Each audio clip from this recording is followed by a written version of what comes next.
बानी। तनी सुन ले रे सुगिया तब जाई है, तनी सुन ले रे सुगिया तब जाई है, तनी सुन ले। सुनो पीछे हटो, ना ऐसी ना वैसी लड़की मुझको जानो, कहती हूँ मैं बात जितना अच्छे से मानो।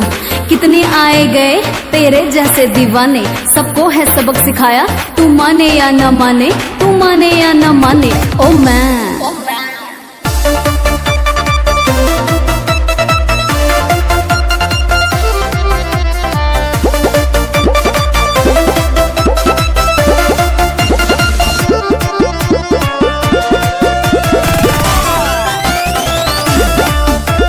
लहंगा ब महंगा तोहार जान मार, काहे नहीं ली हो जिला जवान।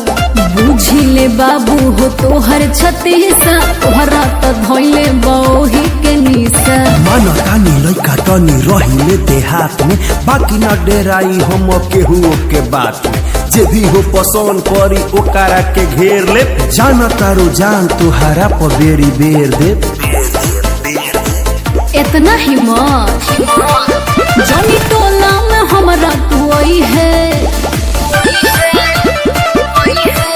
तनी सुन ले, हाय थापरा देख ले बड़ा। तनी सुन ले रे सुगिया तब जाई है, तनी सुन ले रे पुछिया तब जाई है, तनी सुन ले। सुन आ जाओ। खत्म बड़का झूठो के तू बना तारा अपना के हीरो, हमरो भोजपुरी आवे बुझाना जीरो।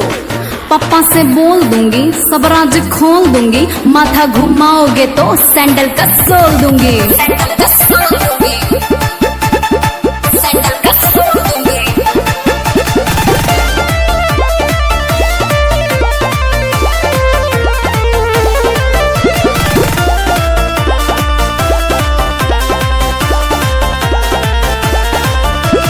बहबरिया दिलू मनीष सहलेस, कहे राकेश भैया माल दिया फ्रेश। खिंचबा जे फोटो मोबाइल देहब तूर, भैया से पिटवाएब तोहके जरूर।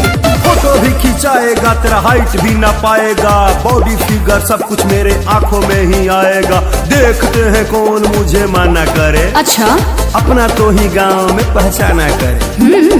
तेरे को बताएंगे अपना भी बनाएंगे। तनी होश में जॉनी बॉडी में हाथ लगई है। तनी सुन ले, मार के थथमा तोड़ दे। तनी सुन ले रे गोरखी तब जाई है, तनी सुन ले रे सुगिया तब जाई है, तनी सुन ले। मारब सैंडल नू कि कपड़ा खाल हो जाई।